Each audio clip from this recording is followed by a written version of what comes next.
Founded in 1729, Arlington Street continues today as a gathering place for progressive people of faith in the greater Boston area and beyond. We are located at the corner of Arlington and Boylston Streets, across from the Public Garden in Boston, Massachusetts. Arlington Street Church, gathered in love and service for justice and peace. Courage, my friends. We do not walk alone. Sometimes we need a song to carry us, and this morning I'm going to ask you to help me out a little bit as we move through the sermon by singing that song again in a couple of spots, just that first little piece. A prayer as punctuation, if you will. Beck and I will cue you when it's time to sing. Courage is a big word with a lot of big connotations. When we imagine it, it's often a singular act or person. Stand out individuals who need to be of such solid mythology that they could do no wrong and are always, in every way, courageous. Movies and television shows give us daring pilots and military leaders and social justice pioneers who make grand efforts on behalf of their people. Harriet Tubman and Sully Sullivan and Harvey Milk, and all of those folks are definitely courageous. But let's imagine that you could have a courage-o-meter for a whole population. If you could, I think you'd find that most courage is actually carried by everyday folks in small moments. Moments we aren't sure will make a difference when we're in them, but when they add up, certainly do. Sometimes with ripple effects we could never have imagined. There's a famous story from the life of theologian Howard Thurman, who grew up very poor in segregated Florida, where there were only 3 public high schools available to Black students in the whole state. But there were several private church-supported schools. Thurman had a cousin who lived in Jacksonville, where the nearest private school was, and offered Thurman a place to live and a meal a day in exchange for household chores if he enrolled in the school. Thurman's story, in his own words, is this. When the time came to leave for Jacksonville, I packed a borrowed old trunk with no lock and no handles, roped it securely, said my goodbyes, and left for the railway station. When I bought my ticket, the agent refused to check my trunk because the regulations stipulated that the truck must be attached to the trunk handle. It had no handle. Could not be attached to a rope. The trunk would have to be sent express, but I had no money except for $1 and a few cents left after I bought my ticket. I sat down, he says, on the steps of the railway station and cried my heart out. Presently, I opened my eyes and saw before me a large pair of work shoes. My eyes crawled upward until I saw a man's face. He was a Black man, dressed in overalls and a denim cap. As he looked down at me, he rolled a cigarette and lit it. Then he said, "Boy, what the heck are you crying about?" And I told him, "If you're trying to get out of this town to get an education, the least I can do is help you. Come with me." He took me around to the agent and asked, "How much does it take to send this boy's trunk to Jacksonville?" Then he took out his rawhide money bag and counted the money out. When the agent handed him the receipt, he handed it to me. Then without a word, he turned and disappeared down the railroad track. I never saw him again. Thurman made it to Jacksonville and finished high school, and through a lot more challenges in his life, he made it to college and then became a minister and eventually came right here to be the dean of Marsh Chapel at Boston University, where he became the mentor to the Reverend Dr. Martin Luther King Jr., who modeled his theology on Thurman's. Near the end of his life, Thurman dedicated his autobiography to the stranger in the railroad station in Daytona Beach, who restored my broken dream 65 years ago. Courage shifts the course of a story by bringing justice and love together for a moment, making a whole new story possible. For all of those who have offered a kindness to someone in need, or wondered if it matters to get curious about someone's sorrow and lift whatever burden you can, we sing. Courage, my friend, you do not travel alone. We will go with you and sing your spirit home.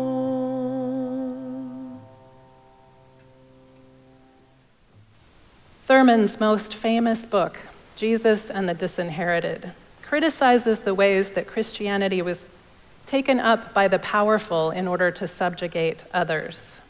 He makes the point that Jesus was in every way one of the oppressed of his time, and his message was for and about those who felt themselves vulnerable and subjugated.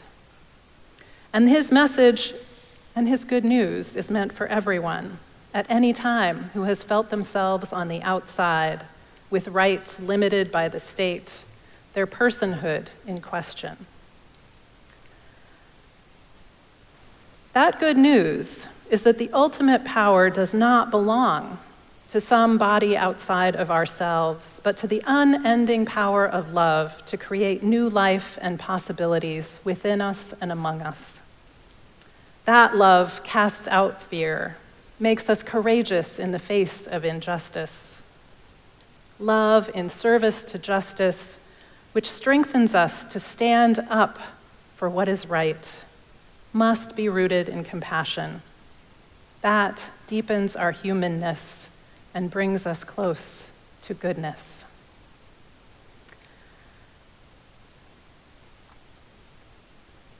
We know that the power of that love powered our civil rights movement and many movements for civil rights since. The movements for equal marriage, for affordable housing, for making a home for immigrants in this nation. Love and justice are essential companions to one another as moral courage show up in faith traditions all around the world. The Yoruba tradition of West Africa is rooted in the flourishing of community.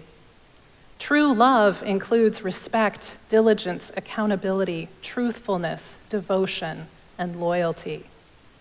Love can't be love without justice. Thich Nhat Hanh says that if you love someone, you cannot want them to suffer. So love has to work to understand suffering and then alleviate the causes of suffering. Buddhist love is love linked with justice. The courage that comes from rooting ourselves in love and working for justice is on display in so many places as we face the cruelties of this time. It's in the weekly witness of folks, many of them our own Unitarian Universalist siblings, who stand outside of ICE headquarters in Burlington, Massachusetts every week, peacefully demonstrating their support for those who are going in for a routine immigration check, as well as those who have been detained, celebrating those who are released, a steady presence that lets folks passing through the doors know that they do not travel alone. In Chicago, under siege by the current administration, thousands of citizens trained in de-escalation are documenting, accompanying, and sheltering folks at risk of detention. Interfaith leaders hold vigil outside detention centers and offer powerful witness. City councils across the country are declaring sanctuary for trans and non-binary folks, including here in Boston, for medical providers who are finding ways to find gender-affirming care in a climate of growing legal strictures. So for all of those who are organizing and strategizing on behalf of those who are targeted, we also sing. Courage, my friend, you do not travel alone. We will go with you and sing your spirit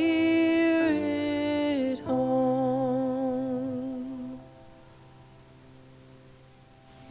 It's no accident that the origin story of every comic book superhero is rooted in being different, somehow feeling themselves outcast, and that their superpowers are used to fight for those in similar situations.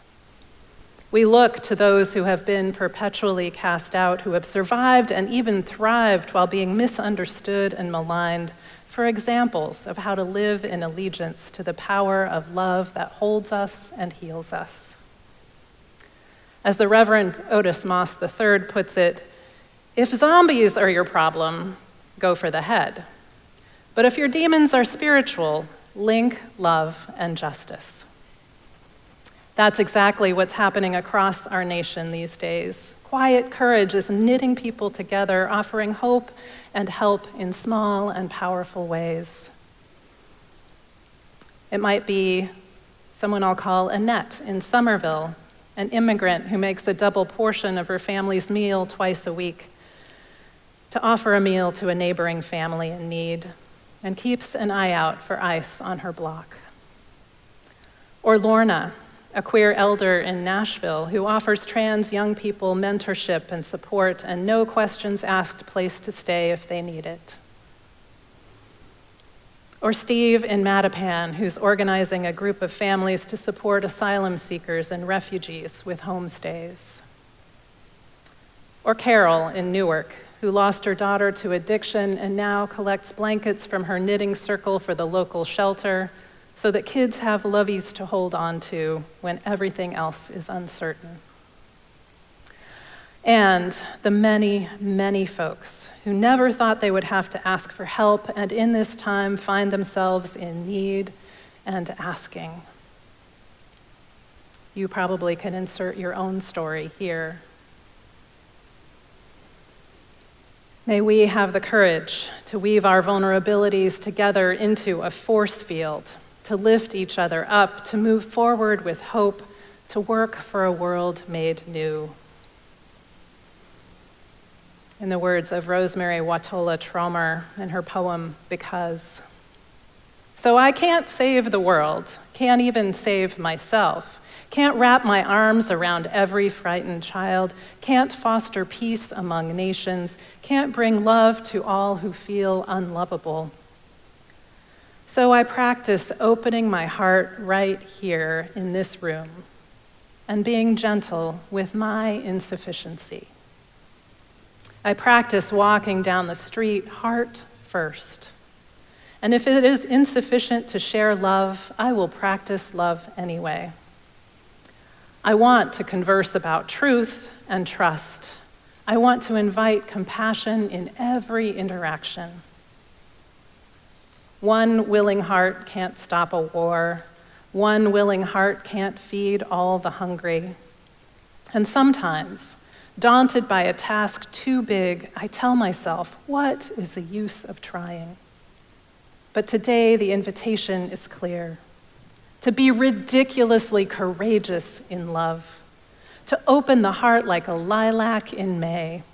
Knowing freeze is possible and opening anyway. To take love seriously, to give love wildly, to race up to the world as if I were a puppy, adoring and unjaded, stumbling over my own exuberance. To feel the shock of indifference, of anger, of cruelty, of fear, and stay open. To love as if it matters, as if the world depends on it. for all of us striving to love as if it matters, doing what we can, being gentle with our insufficiency, hearts open in the face of anger, cruelty, and fear. We sing. Courage, my friend, you do not travel alone. We will go with you and sing your spirit home. If not now,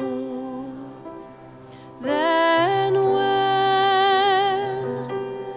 you do not travel alone, we will go as one and sing your spirit home. Amen.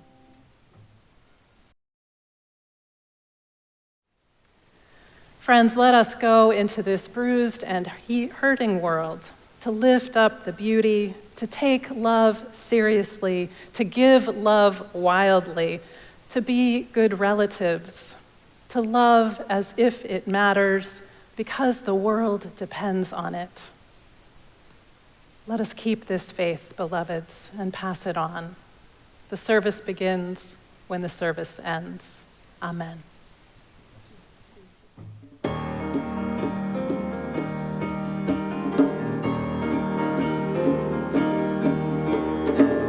Where you go, I will go, beloved. Where you go, I will go. Where you go, I will go, beloved. Where you go, I will go. For your people are my people. Your people are mine. Your people are my people. Your divine, my divine. Where you go, I will go, beloved. Where you go, I will go. Where you go, I will go, beloved. Where you go, I will go. For your people are my people. Your people are mine. Your people are my people. Your divine, my divine.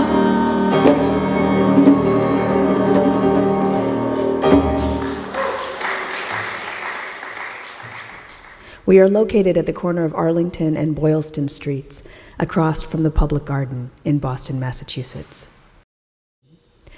Arlington Street Church, gathered in love and service for justice and peace.